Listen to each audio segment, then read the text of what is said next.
Hello mga ka-anime! Welcome back sa channel. Ngayon ay meron tayong Dojima Wants to be a Kamen Rider Episode 1 hanggang Episode 4, compressed version. Oh, tama yan! Buong kwento mula Episode 1 hanggang Episode 4, pinagsama-sama sa isang solid na video. At kung gusto mong pumunta agad sa paborito mong parte, walang problema. Pwede kang pumili ng episode na gusto mong panoorin. Click mo lang ang timestamp at automatic kang dadalhin diretso sa eksenang gusto mong mapanood. Kaya umupo ka na, maghanda ng snacks, at sabay-sabay nating panoorin ang kwento ni Dojima na gustong maging Kamen Rider. Nagsisimula ang kwento sa ating bida na si Dojima, na nagsasanay sa gubat. Sunod-sunod niyang sinusuntok ang isang puno habang paulit-ulit na sumisigaw ng Rider Punch. At sa bawat suntok, ramdam ang tindi ng pinsala. Mula pagkabata, idol na ni Dojima si Kamen Rider. Isang bayani mula sa isang sikat na TV show na para sa kanya ay walang kapantay. Paulit-ulit niyang pinapanood ang bawat episode, hanggang sa dumating sa punto na nagtataka na ang kanyang ina kung may mali ba sa kanya. Pero para kay Dojima, wala nang ibang mahalaga. Sa tuwing nasa screen ang kanyang idol, para siyang nahihipnotismo. Palagi niyang sinisigawan ang TV, laban, Rider. Huwag mong hayaang manalo ang Shocker. Ang Shocker, isang malaking organisasyon ng kriminal, ang kalaban ni Kamen Rider. Kahit pa nagpapalamang nanay niya para umalis, hindi man lang lumilihis ang mga mata ni Dojima sa TV kahit isang segundo. Punong-puno siya ng paghanga, dahil dito, nangako si Dojima na balang araw, magiging tulad din siya ng kanyang bayani. Lumipas ang mga taon, at makikita na si Dojima ay bigla siyang hinayla ng isang babae. Hindi niya alam kung ano ang nangyayari hanggang sa nag-ipon ng lakas ng loob ang dalaga at nag-confess, gusto raw siyang makipag-date. Nabigla si Dojima, pero agad siyang sumagot ng oo, gusto kong lumabas kasama ka. Pero biglang nagbago ang lahat, nag-sorry ang babae at ipinahayag na ito'y isang biro lamang. Isang prank. Gumuho ang mundo ni Dojima habang pinagtatawanan siya ng buong klase. Doon na pumasok ang bully na si Kagawa, na umaming plano pala niya ang lahat. Ang babaeng si Emily ay girlfriend niya talaga, at natalo lang sa pastahan kaya napilitang mag-confess kay Dojima. Tahimik na lumakad palayo si Dojima, sugatan ng pride, habang ang konsensyadong si Emily ay halatang nagsisisi. Sa kanyang pag-iisa, bumalik sa alaala si Dojima noong bata pa siya. Nakita niya ang ibang bata na naglalaro ng bato-bato pick, kung sino ang manalo, siya ang magiging Kamen Rider, at ang talo ay magiging miyembro ng Shocker. Ngunit para kay Dojima, hindi laruan ang pagiging bayani. Hindi ito nadadaan sa laro.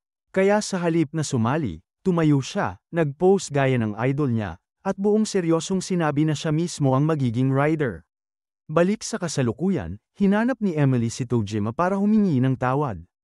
Kita sa mukha niyang nagsisisi, kaya tinanggap ni Dojima ang kanyang apology. Nag-usap sila, at inamin ni Emily na may kakaiba kay Dojima. Sa eskwela nila kung saan halos lahat ng lalaki pasaway, si Dojima ay ibang-iba. Hindi siya delinquent, pero hindi rin siya ordinaryo. Wala siyang kaibigan, at may mga usap-usapan na nakikita siyang sumisigaw sa ilog habang naka-hero pose. Hindi alam ni Dojima ang isasagot, pero wala na ring kailangan, dahil para kay Emily, lalo lamang siyang nahuhumaling sa misteryo ni Dojima. Ngunit biglang dumating ang isang lalaki, si Ryota. Tinukso niya si Emily, na tila ba iniwan na raw nito si Kagawa at si Dojima na ang kapalit.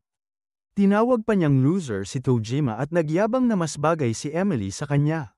Sinabi ni Emily na umalis na lang sila, pero hinarang siya ni Ryota. Dito na pumasok si Dojima. Mahigpit niyang hinawakan ang braso ni Ryota at tinitwisteng ito ng sobrang sakit kaya napasigaw ang bully. Nagbalik ng suntok si Ryota, pero madaling nasalag ni Dojima. Bitawan man niya ito, mariin niyang sinabi, panahon na para sa payback. At isang napakalakas na suntok sa mukha ang tumapos sa laban. Nagpa siya ang mga kasamahan ni Ryota na gumanti, ngunit laking gulat nila nang sabay silang mapigilan ni Dojima. Muli niyang sinabi, payback time. At sinipa sila ng sunod-sunod gamit ang kanyang mga explosive kicks. Habang nanginginig sa sakit ang mga bullies, nanatiling nakatulala si Emily, hindi makapaniwala sa ipinakita ni Dojima. Tahimik lang si Dojima, gaya ng nakasanayan. Ipinaliwanag niya na ibinalik lang niya ang sakit na ibinigay sa kanya. Pagkatapos, naglakad siyang parang bida sa pelikula habang naiwan si Ryota. galit at nagbabalak ng paghihiganti. Makalipas ang ilang araw, biglang dinakip si Emily ng mga siga mula sa karibal na paaralan. At dito sumigaw si Ryota, tinatawag si Tojima. Ipinahayag ni Ryota na digmaan na ito, isang rumesbak dahil sa kahihiyan na dinanas niya. Nagtitipon ng mga estudyante, nagulat at nagtataka kung ano ba talaga ang ginawa ni Tojima para umabot sa ganito. Mas lumala pa ang sitwasyon dahil wala ni isa mula sa grupo ni Kagawa na pumasok ngayon. Kaya walang pwedeng tumulong. Ang mga guro naman ay parang walang silbi. Ngunit hindi yun mahalaga dahil humakbang na si Tojima. Galit na galit si Ryota at balak niyang bugbugin si Tojima hanggang hindi na ito makakalimot. Pero ibang usapan ang nasa isip ni Tojima. Para sa kanya, hindi totoong digmaan ang laban ng mga kabataang tulad nila. Wala pa silang trabaho, umaasa pa rin sa mga magulang para sa pagkain at tirahan. At ngayon, nag-aastang parang mga sundalo ng karibal na paaralan. Nakakahiya at sobrang kababawan. Ayon kay Tojima, kung gusto raw nilang makipaglaban, mas mabuti pang maging kasing seryoso niya at lumaban-laban sa tunay na kasamaan. Nabigla ang lahat sa kanyang mga salita, at si Emily, mas lalo pang nahulog ang loob sa kanya. Pero hindi na makikinig si Ryota. Sa hudyat niya, sabay-sabay na umatake ang kanyang tropa. Hindi umatras si Tojima. Sumugod din siya, pero sa dami ng kalaban, tinambakan siya ng suntok at sipa. Walang awa siyang binugbog hanggang halos mawalan na ng malay. Habang nakahandusay, ipinahayag ni Ryota na kukunin na niya si Emily bilang gantimpala. Humihingi ng tulong si Emily, pero wala ni isang estudyanteng kumilos. Sa desperasyon, tinawag niya ang pangalan ni Tojima. At sa sigaw na yon, muling bumangon ang ating bida. Nanlaki ang mga mata ng lahat, akala nila wala nang malay si Tojima, pero nakatayo siyang muli. Dahan-dahan niyang tinanggal ang kanyang coat at seryosong sinabi na ayaw niya sanang gamitin ang kapangyarihang ito laban sa kanila. Pero dahil pinilit siya, wala na siyang pagpipilian. Hinubad niya ang kanyang shirt, at lumitaw ang kakaibang marka sa kanyang tiyan. Hindi maintindihan ng mga siga kung ano yun, lalo na nang mag-pose siya. Sa bawat kilos, sumisigaw si Tojima, Rider. Sabay pose, transform. Tumalon siya papunta sa mga siga, sabay sigaw ng Rider fight. Lahat ay natulala, halong gulat at kalituhan. Pagkatapos ay dahan-dahan niyang binigkas, Kamen Rider. Ngunit wala namang nangyari. Tawanan ang mga siga. Tinawag pa siyang baliw sa kanyang mga kartihan. Ngunit mabilis silang napatahimik. Biglang sumabog ang isang suntok mula kay Tojima na nagpatalon kay Ryota ng ilang metro sa ere. Halos matanggal ang panga ng lahat habang pinapanood ang katawan ni Ryota na lumipad sa langit. Ilang sandali pa, makikita na tinalo ni Tojima ang buong grupo. Pati mga guro at maging si Kagawa ay saksi sa lahat, pero hirap silang paniwalaan ang kanilang nakita. Naguguluhan si Emily at nagtanong kung sino ba talaga si Tojima. Humarap ang ating bida, tumitig sa kanya at buong drama na nagsabi, "Ako si Kamen Rider." Naluha si Emily habang papalapit si Tojima, at sa unang pagkakataon, ngumiti siya. Pananggakwan niyang magiging ayos ang lahat. Ngunit sa halip na ma-comfort, natakot si Emily, at tumakbo palayo. Wasak ang kaluluwa ni Tojima. Napagtanto niyang tama siya noon pa man, hindi niya dapat ginamit ang pagbabagong iyon. Ang tanging kaaway na dapat niyang labanan ay si Shocker. Bumalik tayo sa kasalukuyan, naroon si Tojima sa gubat, muling nagsasanay. Ngunit sa kanyang isipan, malinaw ang katotohanan, ang Kamen Rider at Shocker ay kathang-isip lamang mula sa isang palabas sa TV. Hindi sila totoo sa totoong mundo. At kahit anong training ang gawin niya, hindi siya kailanman magiging tunay na Kamen Rider. Habang patuloy na nagbubuhos ng galit si Tojima, paulit-ulit niyang sinasabi sa sarili, "Hindi ako kailanman magiging Kamen Rider." Sunod-sunod niyang sinasalakay ang puno, bawat suntok ay punong-puno ng hinanakit.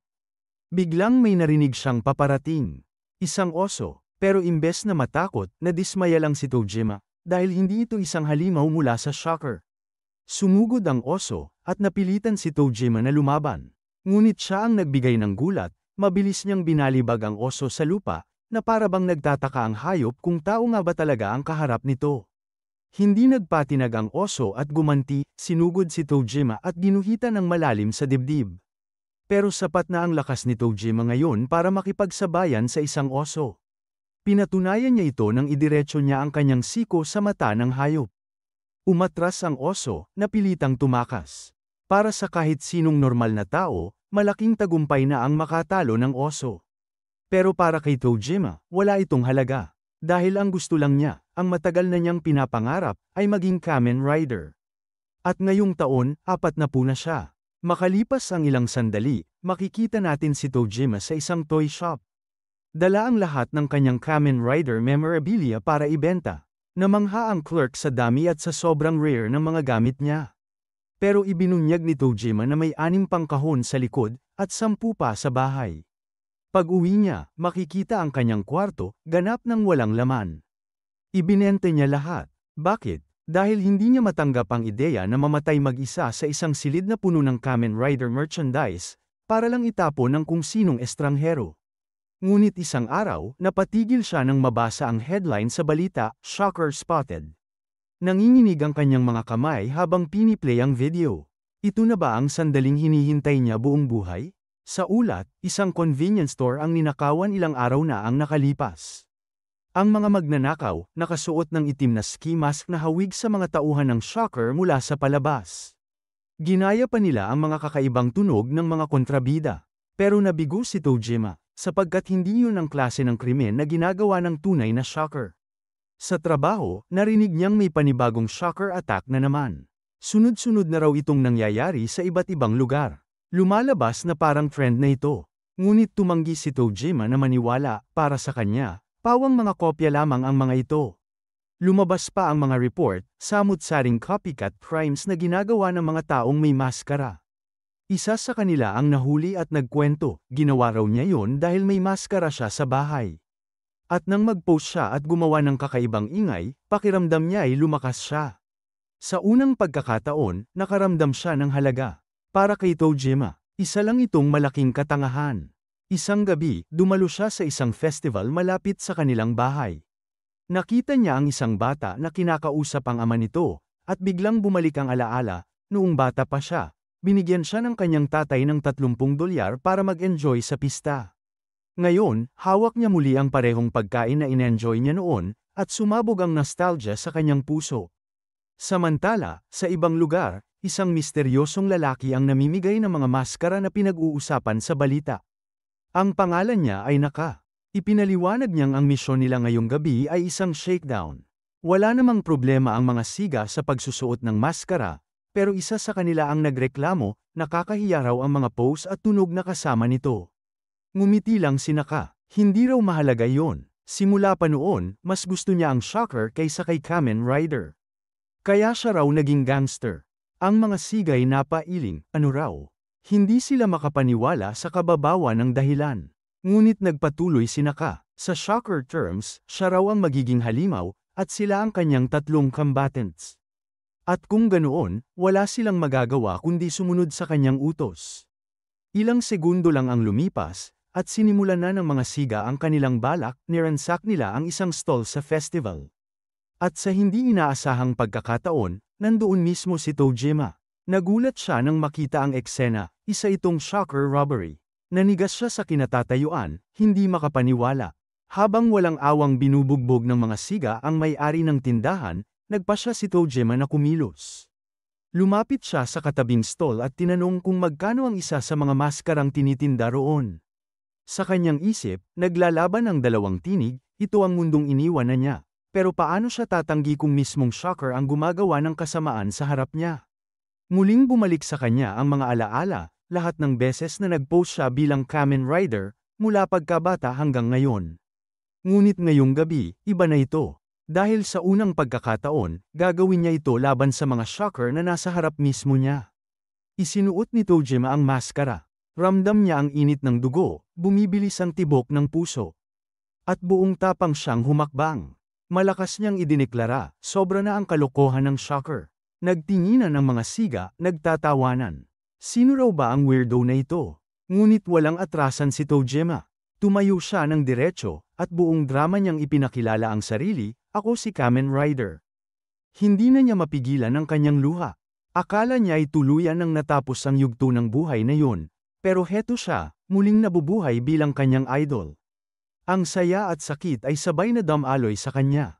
Mas lalo lang siyang pinagtawanan ng mga siga. Ngunit sa gitna ng karamihan, si Naka ay tahimik na nanunood. Sa halip na matawa, natuwa siya, interesado siyang makita ang laban ng isang Kamen Rider laban sa kanyang mga shocker. Hindi nagpadaig si Tojima sa pangungutya. Sinabi niyang seryoso siya. Tumayo siya sa matibay na stance, at sa buong lakas niyang tinig ay sumigaw, Rider Punch. Isang malakas na suntok, sunod-sunod, hanggang sa halos maduraj ang bawat siga. Isa na lang ang natira, ang pinakamatangkad sa kanila. Dito, tumalon si Tojima ng mataas, at sa ere, buong sigla niyang isinagawa ang kanyang signature move, Rider Kick. Tumama ang kanyang paa diretso sa katawan ng siga, at agad itong bumagsak, wala nang malay. Nagulat ang lahat ng tao. Walang makapaniwala sa kanilang nasaksihan. Ang mga mata ng buong festival ay nakatutok ngayon kay Tojima. Sa unang pagkakataon, dama niya ang ligaya ng pagiging bayani. Ngunit nang mapansin niyang lahat ng tao'y nakatingin sa kanya, agad siyang tumakbo, ayaw niyang malaman ng iba kung sino talaga siya. Samantala, sa ibang lugar, isang babae ang nagbabasa ng headline, Kamen Rider tinalo ang shocker sa festival. Galit na galit siya. Bakit? Dahil gusto niyang siya ang unang gumawa nito. Nainsulto siya, isang Kamen Rider na maskara lang ang suot. Hindi pa kumpletong suit gaya niya. Sino ba sa tingin niya ang lalaking yun? Kinabukasan, makikita natin si Yuro habang nagtuturo siya sa klase. Binabasahan niya ng tula ang mga estudyante, at isa sa kanila ay labis na humanga sa husay niya sa pagtuturo. Tungkol ang tula sa isang lalaking umiibig sa asawa ng iba. Tinawag ni Yuro si Asano, na halatang wala sa wisyo, para ipaliwanag sa mas modernong paraan ang huling linya ng tula. Pero dahil hindi siya nakikinig buong oras, sobrang palpak ng sagot niya. Ang sabi niya, inamin daw ng pangunahing karakter ng tula ang pag-ibig niya sa kanyang guro, na hindi naman talaga yun ang ibig sabihin. Maayos siyang itinaman ni Yuro, at sobrang nahiya si Asano nang pagtawanan siya ng buong klase. Pag-uwi, hindi mapigilan ni Asano ang emosyon habang iniisip kung gaano niya kamahal si Yuro. Iniisip niyang sana ay magkasama sila ngayon. At pinapangarap niya kung ano kaya ang mga eleganteng bagay na ginagawa ni Yuro sa libreng oras nito. Sa imahinasyon ni Asano, iniisip niyang mahilig si Yuro sa mga pinong gawain tulad ng pagtingin sa mga magagandang painting, pagtugtog ng grand piano, at pag-inom ng tsaa sa isang marikit na hardin. Pero malayo yun sa realidad. Sa totoo lang, si Yuro ay nasa gym, nagpapabigat ng mga weights na parang halimaw. Habang nagbubuhat, grabe ang kanyang galit sa Kamen Rider na bigla na lang naglaho. Kinamumuhian niya ito ng buong puso dahil ginagamit daw nito ang pangalang Kamen Rider kahit mask lang ang suot. Sa isang flashback, ipinakita ang nakaraan ni Yuro. Isang araw, umuwi siyang umiiyak matapos siyang i-bully. Nagtaka ang kanyang ama kung bakit hindi siya lumaban, at ipinaliwanag ni Yuro na puro lalaki ang mga nambubuli sa kanya. Alam ng kanyang ama kung gaano kahirap ang sitwasyon, kaya ipinakita niya kay Yuro ang isang lumang episode ng Kamen Rider Stronger. Noong una, nagtataka si Yuro kung bakit ipinapakita sa kanya ng ama ang isang lumang palabas, pero sinabi ng ama niya na panoorin lang ito hanggang dulo. Sa episode na yon, ipinakilala ang isang babaeng karakter na nagngangalang Tackle. Sinabi ni Tackle kay Stronger na lalaban siya sa tabi nito. At kahit nag-aalala si Stronger dahil babae siya, mabilis siyang namangha nang makita ang kanyang transformation. Tamang-tama ang timing ng ama ni Yuro, si Tackle kasi ang unang babaeng mandirigma at unang babaeng Kamen Rider. Agad na nabighani si Batang Yuro sa bagong idolo niyang lumalaban sa mga kalaban ng kabutihan. Ginaya pa ni Yuro ang mga galaw ni Tackle, lalo na ang sikat nitong atake, ang electro-wave throw, at sinasabayan pa ng kanyang signature pose. Laging nandoon ang ama niya. Tinuturuan siya kung paano gayahin ng tama ang bawat kilos ng kanyang idolo. Alam ng tatay niya ang lahat tungkol sa Kamen Rider, kabisado pa pati mga galaw at mannerism ni Tackle. Hanggang sa isang gabi, habang nag-e-ensayo, ginamit ni Yuro ang electro-wave throw sa isang kaaway niya, pero aksidente niyang nataman ang mga videotape. Isa sa mga yun ay episode 30 ng Kamen Rider, isang episode na hindi pa niya napapanood. Excited niyang pinanood ito, pero nagtaka siya sa pamagat, "Goodbye, Tackle." Ito pala ang huling laban ni Tackle. Habang nanunood, tuluyan siyang nabigla sa mga pangyayari. Malubhang nasugatan si Tackle dahil sa isang masamang doktor. At doon na nagtapos ang buhay ni Tackle. Hindi kinaya ng batang Euro ang pagkamatay ng kanyang idolo. Ang karanasang yun ay labis na tumatak sa kanya, ibinagsak siya sa isang madilim na puwang ng kalungkutan at pagkawala ng pag-asa. Pag-uwi ng ama ni Euro mula sa trabaho, laking gulat niya nang makita si Euro na halos malunod sa sarili niyang luha. Nang makabawi siya mula sa halos mamatay sa pag-iyak, tanging nasa isip lang ni Euro ay, bakit kailangang mamatay si Tackle? Bakit hindi siya sinagip ni Stronger? Ipinaliwanag ng kanyang ama na ang Ultra Cyclone ni Tackle ay isang self-destruction move, isang huling atake kung saan isinasakripisyo niya ang sarili para talunin ang kalaban. Sobrang lakas ng kalaban kaya wala siyang ibang pagpipilian. Namatay man siya, nailigtas naman niya si Stronger at ang mundo. Nakahinga ng kaunti si Euro nang marinig yon. Sinabi pa ng ama niya na si Tackle ang pinakamahusay na heroine sa lahat, at yun ang dahilan kung bakit pinangalanan niya ang anak niya na Euro. Si Tackle ay simbolo ng katarungan, at kahit ilang beses siyang matalo, patuloy pa rin siyang lumalaban hanggang sa huli. Ang mga salitang yun mula sa kanyang ama ay tumagos sa puso ni Euro, sapat para tuluyang pagalingin ang pusong durog dahil sa pagkamatay ng kanyang idolo. Maya-maya, isang costume na siya mismo ang gumawa. Isinuot ito ni Euro, at laking gulat niya nang marinig ang ama niyang nagsabing, "Hindi patay si Tackle, kasi nasa harap ko siya ngayon." Naluha si Euro habang unti-unting bumabalot sa kanya ang damdaming baka nga siya si Tackle. Lumuhang ngumiti ang ama at sinabing, "Ikaw si Tackle." Ginawa niya ang signature pose ni Tackle at buong tapang na sinabi, "Ako si Electro-Wave Human, Tackle." Ngayon, 24 na taong gulang na si Euro at nagtatrabaho bilang guro, pero hindi pa rin nawawala ang paghanga at galit niya sa mundo ng mga rider. Lalo na sa bagong Kamen Rider, na tinatawag niyang peke at poser. Buo niyang isinusulat sa pisara ang galit niya rito, pero syempre, wala namang ideya ang mga estudyante kung ano ang pinagsasabi niya. Kinagabihan, pinaplano ni Naka at ng grupo niya ang panibagong krimen, 5 convenience stores ang kanilang pagnanakawan. Nag-aalangan ang mga tauhan niya, takot na mahuli na sila sa sunod-sunod na pagnanakaw. Pero ayaw makinig ni Naka, sa halip, sinabi niyang sasama na siya ngayong gabi. Tinangka pa siyang pigilan ng grupo niya, pero sinagot lang sila ni Naka ng isang malamonologo. "Isa akong mandirigma, pero wala nang lugar para sa mga tulad ko sa panahong to." Anya pa, gusto raw sana niyang maging halimaw tulad ng Spider-Man sa Kamen Rider, pero, gaya ng dati, walang nakakaintindi sa mga pinagsasabi niya. Natapos ang kanyang speech at inutusan na niya ang grupo. "Maghanda na kayo, at siguraduhin niong may puso ang kilos niyo ngayon." Samantala, naglakas loob si Asano at inamin kay Euro na gusto niya ito. Napatigil si Euro, hindi makapagsalita, gulat na gulat sa narinig mula sa sarili niyang estudyante. Habang nangyayari ito, sinisimulan na ni Naka at ng mga goons ang kanilang pagnanakaw.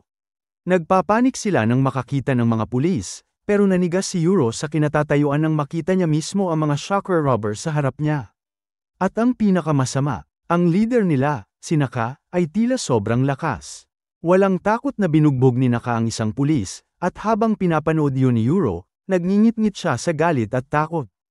Samantalang si Asano, wala pa ring kam-alay-malay, tuloy pa rin sa pag-amin ng kanyang nararamdaman.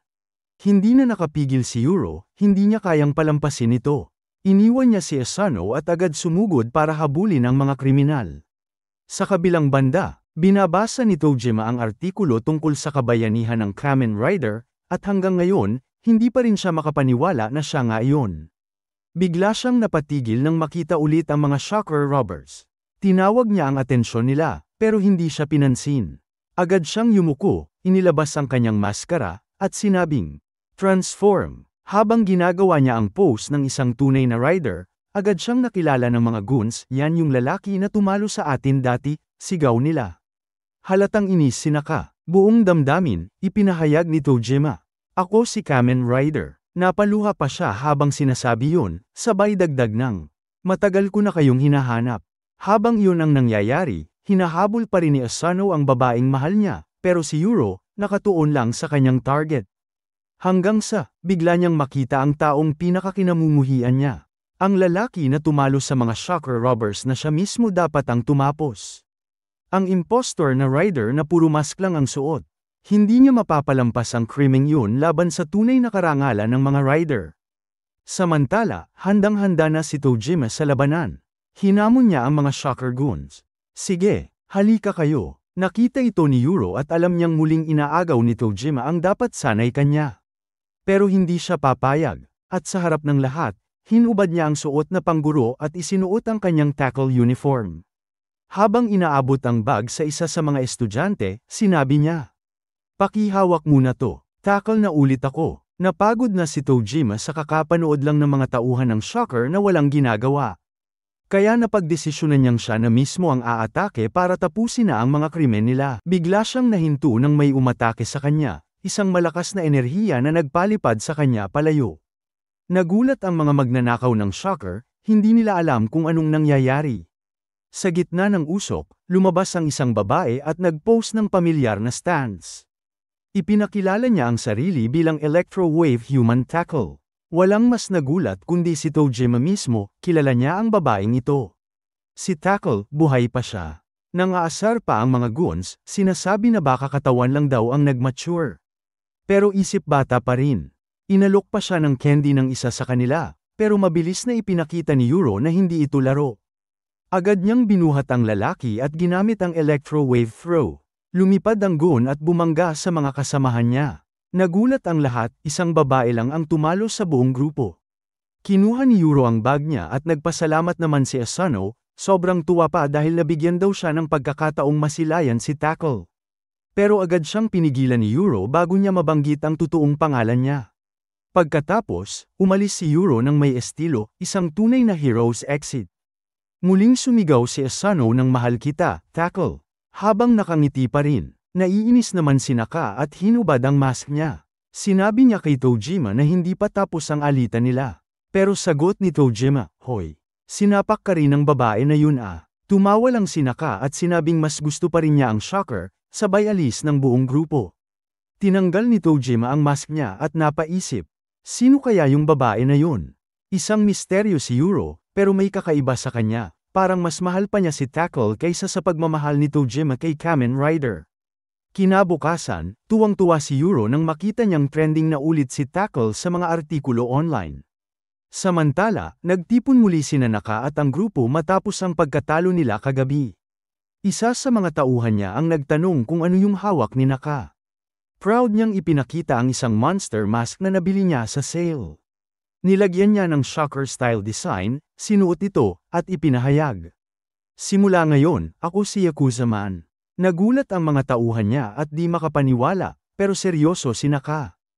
Ipinahayag niyang magpapatuloy sila sa trabaho nila ngayong gabi. Kinabahan ang mga kasama niya, pero tama nga ang hinala nila, isa na namang convenience store ang balak nilang pagnakawan. Sa kabilang banda, sa Rose Mart, may isang live streamer na abala sa pakikipag-usap sa kanyang viewers. Ipinagyayabang niyang bibili siya ng 100,000 yen na halaga ng snacks, top-tier content daw ito, sabay nilimas ang buong shelf. Biglang dumating ang mga tauhan ng shocker. Agad nilang tinakat ang lahat ng tao sa convenience store. Inutusan ni Naka ang cashier na ibigay sa kanya ang lahat ng pera. Ang babae, hindi man lang gumalaw sa takot. Samantala, nagtago ang streamer malapit sa shelves. Pero imbes na tumulong o tumawag ng pulis, mabilis niyang binago ang title ng kanyang live stream. Live Shocker Robbery. Excited siya dahil siguradong dadagsa ang viewers. Pero may isang goon na nakakita sa kanya. Sinite siya nito, "Oy, ang dami mong snacks ah." Sagot naman ng streamer, "Dinner ko to." Napakunot noo pa ang goon at sinabing tataba siya niyan. Pero nagbiro ang streamer na mataba na nga siya. Kahit nasa gitna siya ng panganib, mas focus pa rin siya sa views. Habang tumatagal, mas dama-dami ang nanunood. Sa isip ng streamer, ito na raw ang moment niya, ang araw na sisikat siya. Samantala, sa kabilang banda ng syudad, pinapanood ni Tojima ang live stream. Agad siyang tumakbo papunta sa lugar ng krimen, dala ang matinding damdamin ng hustisya. Habang tumatakbo, may nakasabay siyang babae, at pareho silang napaisip, saan ko na nga ba siya nakita? Balik sa convenience store, may isang lalaki ang lumapit kay Naka. Galit niyang sinabi, "Ang gulo niyo na. Hindi makapaniwala ang streamer, mas lumalupit pa ang content niya dahil may vigilante na sa eksena. Tinanong ni Naka, sino ka ba? Pero kalmado lang ang lalaki, isa lang akong taong nagsasabing tumigil na kayo. Nagkatinginan ang mga goons. Ano to, feeling hero? Pero mali sila. Biglang pumasok sa shocker pose ang lalaki, at sa isang iglap, nag-transform siya. Napatigil si Naka at ang buong grupo sa gulat. Ang lalaking ito, totoong shocker. Hindi tulad nila na peke lang. Wala ring masabi ang streamer, ni Tojima at ang babae ay pareho ring nabigla sa nakikita nila. Galit na galit ang bagong dating. Sawa na ako sa mga balita tungkol sa mga peking shocker Rob Aries na yan. Sabi niya, mga impostor kayo. Pakinggan nyo kung ano ang tunog ng tunay na shocker. Parehong narating ni na Yuro at Tojima ang lugar na matagal na nilang hinahanap. Si Tojima, sobrang excited, agad na ibinaba ang bag niya, kinuha ang maskara, at parang batang cosplayer na puno ng energy, biglang nag-transform sa dakilang Kamen Rider, sabay posing na parang nasa opening scene ng anime. Si Yuro naman, walang ka-impress-impress sa pinaggagawa niya. Tinanggal niya ang salamin, nagpalit ng outfit, at diretsahang sinabi kay Tojima na mukha lang siyang matandang lalaki na naglalaro sa murang maskarang pambata. Nagbatuhan sila ng asaran kung sino ba talaga ang mas nakakahiya sa ginagawa nila, hanggang biglang may lumipad palabas ng gusali. Yung lumang shocker trio, sumabog palabas, dumiretso sa salamin, basag lahat. Si Naka-Aniki, napatigil sa gulat, ngayon lang siya nakaharap sa totoong shocker. Dahan-dahan siyang lumapit, sabay tanong kung totoo ba itong nasa harap niya. Ngumiti ang bagong shocker at proud na inamin, oo, isa siyang tunay na shocker. Hindi makapaniwala si Aniki. Lumuhad siya sa tuwa at nagsimulang magkwento kung gaano siya ka-obsessed sa shocker simula pagkabata. At ngayon, parang panaginip daw ang makakita ng totoong isa sa kanila. Pero bago pa siya matapos mag-fangirl, biglang sinigawan siya ng suntok mula sa ibaba, lumipad siya paitaas, sabay sumabit sa kisame. Pagbagsak niya, napasigaw si Tojima sa gulat, halos maiyak sa nakikita.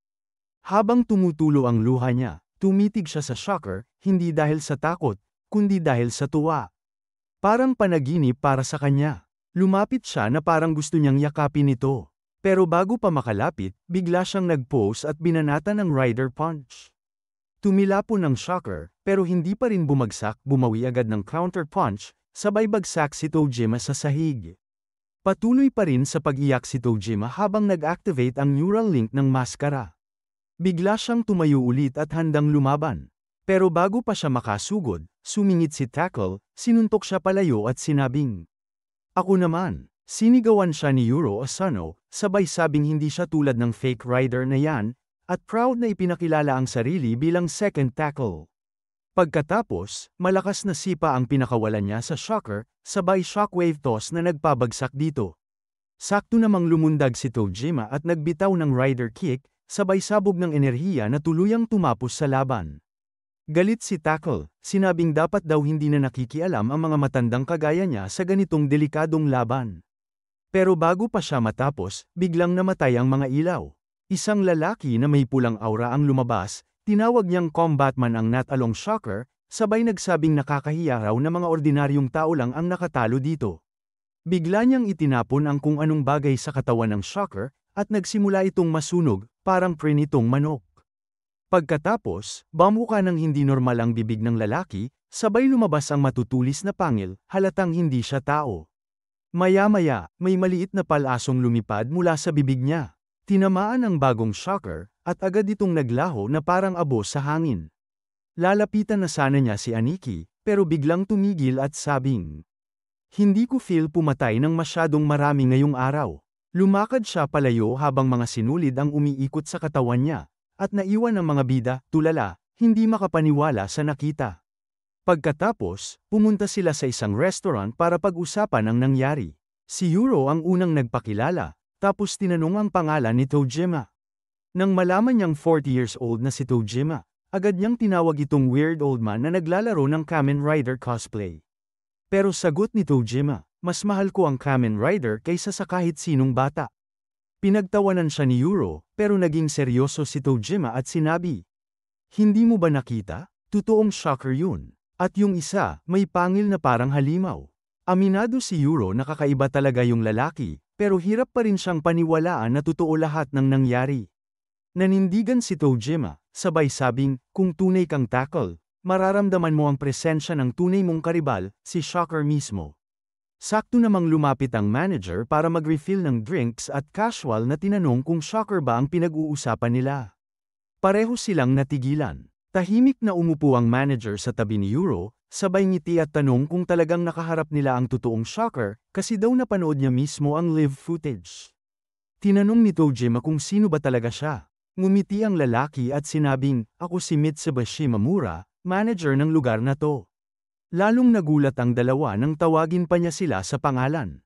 Nang tanungin ni Yuro kung paano niya nalaman, umamin si Mitsuba na nakikinig lang pala siya sa usapan nila kanina.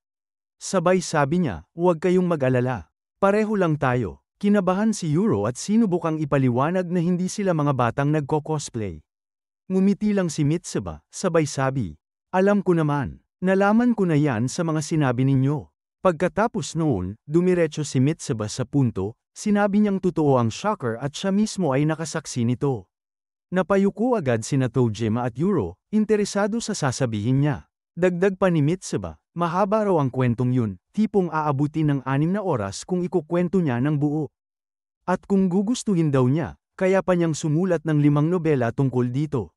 Si Tojima, sobrang excited, sabay sigaw ng, kwento mo lahat, gusto kong marinig. Pero si Yuro, halatang walang gana, sabay sabi, uuwi na lang ako, wala akong oras sa mga kwentong ganyan. Hindi siya pinansin ni Mitsuba, sinimulan pa rin niya ang mahabang kwento. Habang sa di kalayuan, may isang misteryosong babae, mukhang spy o agent, na tahimik silang minamasdan at nag-iipon ng impormasyon. Nagpatuloy si Mitsuba, sinabing nagsimula raw ang lahat noong 6 na taong gulang pa lang siya. Lagi silang bumibisita ng kanyang kapatid sa isang bahay sa kapitbahayan na napapaligiran ng puno ng prutas at gulay, punong-puno ng hinog na kamatis at pakwan. Isang araw, habang dumadaan sila, inanyayahan sila ng mabait na matandang may-ari at inalok ng pulang-pulang kamatis. Sobrang sarap daw ng lasa kaya simula noon, palagi na silang bumibisita. Pero hindi lahat natuwa, may ilang kapitbahay na nagreklamo dahil daw sa dami ng insekto na inaakit ng hardin. Hanggang sa may dumating na 2 opisyal para warningan ang matanda na itigil ang ginagawa niya.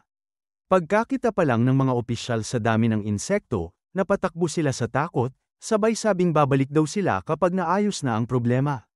Pagkaalis nila, dumating ulit si Mitsuba at ang kapatid niya, at inabutan sila ng matanda ng pakwan para tikman. Kinabukasan, may 2 siga na pumunta sa lugar nila, sinabing susunugin nila ang bahay ng matanda kung hindi nito aalisin ang mga halaman sa paligid. Sinubukan nilang magpanggap na matapang, pero kalma lang ang matanda. Inalok niya ng kamatis, pero sinampal lang ng isa at sinabing, ayaw namin yan. Kaya pakwan naman ang inabot niya. Sa una, ayaw pa rin ng mga siga, pero pagkalasap nila ng isang kagat, nagbago ang lahat.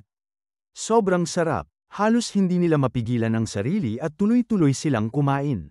Habang tuloy sa pagkukwento si Mitsuba, sumabat si Yuro at sabi, okay, teka lang, anong connect ng lahat ng to sa mga Shocker? Pwede bang dumiretso ka na sa punto? Si Tojima naman, sobrang hooked na, kaya sabi niya, hayaan mo siya, ipagpatuloy mo. Kaya nagpatuloy si Mitsuba. Sabi niya, habang magsasalita na ulit ang matanda, biglang sinuntok siya ng isa sa mga siga. Bulong pa ng siga, binayaran kami ng kapitbahay mo. Ayusin mo to bago kami bumalik sa susunod na linggo, o lagot ka. Ngumiti lang ang matanda at mahina ang boses na nagsabi, sa tingin ko, hindi ko na kayang tumira rito. Ngumiti ang mga siga, akala nila nagtagumpay na sila, pero biglang dinugtungan ng matanda. Kasi plano kong sunugin ang lugar na to, kasama kayo. At bago pa sila makareact, bigla siyang nag-transform, naging isang Shocker. Napatulala sina Mitsuba at ang kapatid niya habang sinusuntok at binabato ng halimaw ang mga siga. Pagkatapos, bumalik ito sa loob ng bahay. Ilang sandali lang, sumiklab ang apoy at kumalat sa buong lugar. Nagising sa katinoan sina Mitsuba at ang kapatid niya. Agad nilang hinayla ang mga siga at sumigaw na tumakbo, bago pa gumuho ang buong bahay. Pagkatapos ikwento ni Mitsuba ang lahat, handa na sana siyang magkwento ulit. Pero yumangal si Yuro, sabay sabi, Wala na akong oras sa mga walang katapusang kwento mo. Si Tojima naman, sobrang tuwang-tuwa, parang batang gustong marinig pa ang susunod na kabanata. Biglang lumitaw ang babaeng spy kanina, na ngayon ay nakasuot ng uniforme ng waitress. Sinermonan niya si Mitsuba, sabay sabi, "Tumigil ka nga dyan at magtrabaho. Hindi ka binabayaran para makipagkwentuhan sa customers." Umalis ang babae, at si Mitsuba naman, lumapit sa dalawa at pabulong na sinabi, "Girlfriend ko yun. Siguro nagselos lang kasi maganda si Yuro." Sabay lakad palayo. Habang umaalis si Mitsuba, natawa si Tojima, sabay biro. "Grabe, nag-aapoy ang puso ko." Habang si Yuro naman ay napabuntong hininga at halatang hindi rin magtatagal doon. Matapos ang lahat, buong yabang na sinabi ni Tojima na siya mismo ay si Kamen Rider. Pero ngayon, hindi na siya pinagtawanan ni Yuro, ngumiti lang ito ng bahagya, parang tanggap na lang ang kabaliwan ni Tojima. Tinanong ni Tojima kung gusto niyang marinig kung paano at kailan siya naging Kamen Rider, pero magalang siyang tinanggihan ni Yuro, sabay sabi, "Salamat, pero sapat na siguro ang mga kwentong nakakabagot para sa araw na to." Habang papalayo na si Yuro, nanginginig si Tojima, halatang kinakabahan, hanggang sa naglakas loob siyang tanungin, "Gusto mo bang magpalitan tayo ng line contacts?" Napatingin si Yuro, napansin ang kaba niya, at napangiti bago pumayag. Samantala, sa likod ng counter, humingi ng tawad si Mitsuba sa waitress na si Yukari. Medyo nahihiya pa siyang umamin, pero sinabi niyang gusto niya ito. Namula si Yukari, sabay sabi na pinapatawad na siya, at mabilis na tumakbo palayo, halatang kinikilig pero kabado. Pagkaalis ni Yukari, biglang nag-iba ang ekspresyon ni Mitsuba, naging seryoso. Tahimik niyang naisip na baka magdulot lang ng problema kung mas lalalim pa siya sa sitwasyong ito. At sa kabilang banda, nag-iba rin ang ekspresyon ni Yukari, parang may tinatago siyang lihim sa loob. Kinabukasan, habang nagtuturo si Yuro sa klase, isang estudyante niyang si Asano, na halatang may gusto sa kanya, nagdalaw-dilaw sa mga imahinasyon niya tungkol kay Yuro. Habang tuloy sa pag-daydream, bigla niyang nasabi ang nararamdaman niya ng malakas sa gitna ng klase. Napahiya siya ng todo, habang nagtatawanan ang mga kaklase niya. Kinagabihan, habang dumadaan si Asano sa sports storage room, napansin niyang may kausap si Yuro, isang babaeng hindi niya kilala. Biglang nag-confess ang babae, sinabing gusto raw niya si Yuro. Pero ilang sandali lang, lumabas ang totoo, si Yukari pala ang babae. Naparito siya dahil naiinis siyang lapit ng lapit si Mitsuba kay Yuro. Galit na galit si Yukari habang nagsasalita. "Yung boyfriend ko, baliw na baliw sa Kamen Rider. Buong buhay niya, sinusubukan niyang patunayan na totoo ang mga shocker." Humalakhak siya ng parang baliw, sabay dagdag, "Alam mo ba kung bakit walang babaeng nakakadalawang beses makausap sa kanya?" Napatingin si Yuro, hindi makasagot. Ngumisi si Yukari at biglang sabi, dahil habang abala siya sa paghahanap ng mga shocker, hindi niya alam na ang girlfriend niya, isa pala. Pagkasabi niya noon, nagsimulang magbago ang katawan ni Yukari, ang balat niya nagdidilim, ang mga mata kumikislap, at unti-unti niyang ibinunyag ang tunay niyang anyo. Si Yuro, nanatiling nakapako sa kinatatayuan. Hindi makapaniwala sa nakikita, tumayo si Yokarizo sa harap ni Yuriko bilang isang shocker. Nagulat dito ang guro, pero ang pinakanataranta ay si Asano, na napasigaw sa gulat at takot sa nakita niya. Sa sandaling yun, napansin ni Yokarizo ang presensya niya at agad itong hinarap, sabay sabing may isa pa siyang dapat patumbahin. Hindi nag-aksaya ng oras si Yuriko, agad siyang nag-transform para simulan ng laban-laban sa shocker. Tinawanan lang siya ni Yokarizo, tinawag pa siyang nakakatawa, dahil para sa kanya, imposibleng matalo siya ni Yuriko kahit pasuot nito ang suit. Pero nagkamali siya. Sa isang mabilis na sipa ni Yuriko, tumilapon si Yokarizo ng malayo. Pinatunayan ni Yuriko na hindi lang basta-basta ang kapangyarihan niya. Pagkatapos, sinabi niya sa estudyante niyang umalis na, dahil matagal nang tapos ang klase. Pero ayaw ni Yokarizo na may makaligtas. Sinabi pa niyang wala silang silbi dahil tao lang sila. Hindi makapaniwala si Yuriko sa narinig, lalo na't alam niyang tao rin ang nobyo ni Yokarizo. Pero sagot ng shocker, iba raw ang nobyo niya. Muli siyang umatake. Sa una, medyo nahirapan si Yuriko, pero sa matinding laban, ginamit niya ang kanyang electric throw at tuluyang tinalo si Yokarizo. Samantala, habang nag-eensayo si Tojima, Nakatanggap siya ng mensahe mula kay Yuriko na humihingi ng tulong. Makalipas ang ilang sandali, magkasama silang pumunta para bisitahin si Mitsuba. Nagulat ito sa pagdating nila. Hindi niya inaasahang may dala pala silang nakagugulat na balita, ang minamahal niyang girlfriend ay isa palang shocker. Natulala si Mitsuba, hindi makapagsalita. Kalaunan, nagpunta silang tatlo sa isang park para pag-usapan pa ito. Hindi pa rin makapaniwala si Mitsuba na ang babaeng minahal niya ay kalaban pala nila mula pa noon, isang halimaw na mortal na kaaway ng kanilang pamilya. Hindi maintindihan ni Tojima kung ano talaga ang ibig niyang sabihin, kaya nagpasya si Mitsuba na ikwento ang ikalawang bahagi ng kanyang karanasan, tinawag niya itong ang arko ng pagkikita sa halimaw. Medyo na-excite si Tojima, pero si Yuriko naman ay umaasang magiging maikli lang ang kwento. Nagsimula si Mitsuba na magbalik tanaw. Noon daw, magkasama silang nanirahan ng kapatid niyang si Ikkyo sa bahay ng kanilang lolo't lola matapos ang unang engkwentro nila sa isang shocker. Ngunit isang gabi habang kumakain sila, may dalawang magnanakaw na pumasok sa bahay at inatake sila. Agad na lumaban si Ikkyo gamit ang mga teknik sa martial arts na pinag-aralan niya noon. Pero malas, isa sa mga magnanakaw ay isang shocker. Sa isang malakas na suntok, napatay nito si Ikkyo sa harap ng pamilya niya. Naiwan ang lolo at si Mitsuba na walang kalaban-laban. Ngunit hindi pala basta-basta ang kanilang lola. Kinuha niya ang hawak na barbecue stick at ginamit ito bilang sandata para atakihin ang mga magnanakaw. Tinulungan niya ang pamilya niyang makatakas palabas ng bahay. Galit na galit ang shocker dahil natalo siya ng isang matandang babae, kaya nag-transform ito para lumaban pabalik. Nagtanong si Mitsuba sa lolo niya kung kailangan bang tulungan si lola, pero sabi nito, huwag daw mag-alala. Ilang sandali lang, narinig nila ang malalakas na sigaw. Nang tumakbo sila palabas, bumungad sa kanila ang isang kakilakilabot na eksena, isang nilalang na may malalaking kuko ang pumatay hindi lang sa shocker at sa kasamahan nito, kundi pati sa lola ni Mitsuba at Ikkyo. Dahil sa sobrang galit at gulat, tinangkang sugurin ng lolo ang halimaw, pero pinatay rin siya nito. Tinitigan ng halimaw ang magkapatid na nanginginig sa takot. Pero nang makita nitong mga bata pa lang sila, binuka nito ang malalapad na pakpak at lumipad palayo. Iniwan silang umiiyak habang nakatingin sa malamig na mga bangkay ng kanilang mga lolo't lola. Sa kasalukuyan, ikinwento ni Mitsuba na simula noong araw na yon, sigurado na sila sa nakita nila, ang halimaw na yon ay walang iba kundi isang kaijin. Sa gitna ng pag-uusap, biglang may lumitaw na kakaibang lalaki na agad na nagpatunay sa sinasabi ni Mitsuba. Isa pala itong kilalang tao sa kwento niya, ang kanyang kapatid na si Ikkyo, na dumating matapos siyang ipatawag ni Mitsuba mismo. Matapos ang isang dramatic entrance, lumapit si Ikkyo para silipin ng mabuti ang kakaibang grupo na nandoon. Tinanong niya sina Yuriko at Tojima kung sino sila. Ipinakilala naman nila ang sarili nila, ngunit idinagdag ni Tojima na nakalaban na niya noon ang mga shockers.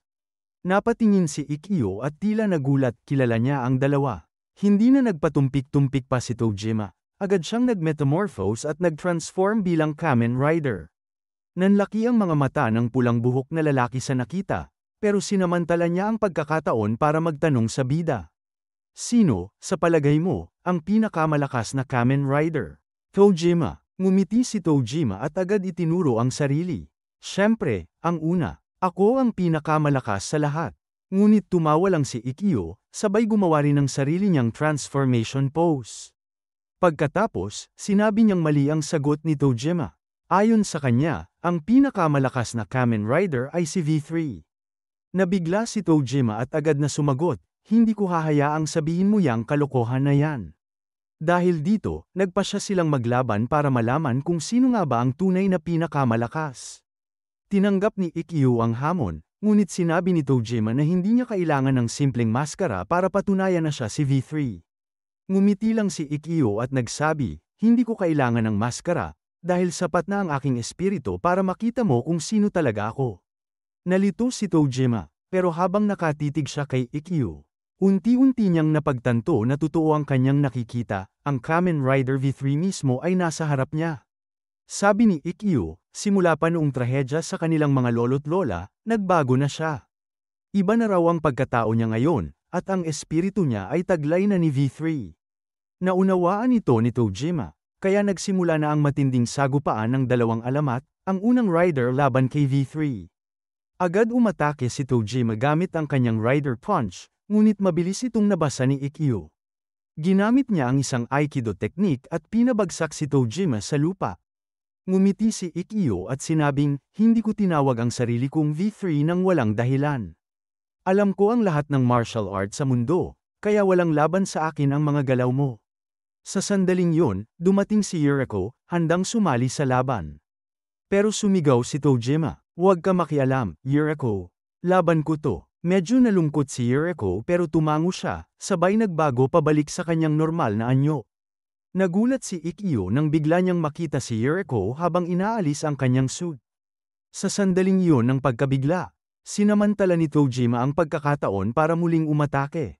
Nagpatuloy ang matinding labanan ng dalawa, palitan ng suntok at sipa, kaliwat kanan, walang gusto magpatalo. Pero biglang naputol ang laban nang marinig nila ang isang boses, si Yokarizo, muling nagising. Anong nangyayari rito? Tanong niya. Paglingon ni Ikkyu, nanlaki ang mga mata niya nang makita ang simbolo ng shocker sa katawan ni Yokarizo. Agad siyang sumugod para tapusin ito, pero biglang pumagitna si Mitsuba, ginamit ang kanyang kakayahan para harangin ang atake ng kapatid. Anong ginagawa mo, Mitsuba? Sigaw ni Ikkyu. Sumagot ang kapatid, hindi ko siya kayang saktan, siya ang girlfriend ko. Nagalit si Ikkyu at sumigaw, ulitin mo nga yan. Matatag na sagot ni Mitsuba, kahit isa siyang shocker, siya pa rin ang mahal ko. Napahinto si Yokarizo, tila hindi makapaniwala. Ulitin mo nga, Mitsuba. Ngumiti ang binata at inulit iyon, ng buong puso. Hindi na nakapagpigil si Yokarizo, nilapitan niya si Mitsuba at hinalikan ito. Salamat, mahina niyang sabi. Pero, hindi ito pwede. Ipinaliwanag ni Yokarizo na bilang isang shocker, tungkulin niyang itago ang kanilang pagkakakilanlan sa mga tao at bantayan ang mga may kaugnayan sa kanila. Ang mga taong may malalakas na kakampi ay dapat puksain. Itinaas ni Yokarizo ang kamay at ginamit ang kanyang kakayahan para tawagin ang mga kalapit na shockers. Sa loob ng ilang minuto, nagdatingan ang napakaraming shocker na agad pumulupot sa paligid ng mga rider. Habang tumutulo ang luha sa kanyang mga mata, bulong ni Yokarizo. Patawarin niyo ako, pero kailangan kong patayin kayong lahat, pati na ang taong mahal ko. At ayun na nga ang buong compressed version ng Tojima Wants to be a Kamen Rider mula episode 1 hanggang episode 4. Kung nag-enjoy ka sa video na to, huwag mong kalimutang like, i-share, at mag-subscribe para hindi ka mahuli sa mga susunod pang epic anime recap natin. Marami pa tayong matitinding laban, transformation scenes, at solid na kwento na siguradong magugustuhan mo, kaya huwag kang aalis. Panoorin mo na rin yung susunod na video dito sa channel at sabay-sabay tayong magdiwang.